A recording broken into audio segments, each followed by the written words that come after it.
শাহবাগে জুলাই যোদ্ধাদের মারামারি জাতির জন্য কষ্টের বলে মন্তব্য করেছেন বিএনপির যুগ্ম মহাসচিব শহীদ উদ্দিন চৌধুরী আনি। দুপুরে লক্ষ্মীপুর সদর উপজেলার চাঁদখালী স্কুল মাঠে লাহারকান্দি ইউনিয়ন বিএনপির প্রতিনিধি নির্বাচনী সভায় প্রধান অতিথির বক্তব্যে তিনি এসব কথা বলেন। এ সময় তিনি আরও বলেন, রাজনৈতিক দলগুলো ঐক্যবদ্ধ না হলে সবার জন্য বিপদ আছে।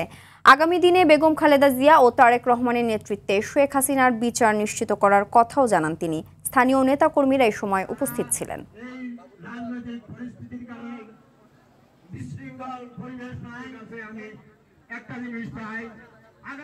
যখন 1 জুলাই গতকালকে শাহবাগে জুলাই যোদ্ধারা পক্ষে বিপক্ষে মারামারি করে, আমরা খুব ব্যথিত হই, আমরা আশাহত। দুর্ভাগ্য এই জাতির, এটা আমাদের জন্য কষ্টের। প্রকৃত পক্ষে গতকালকে শাহবাগে যেটা হয়েছে, কামে কি জুলাই যোদ্ধারা এটা করতে পারে?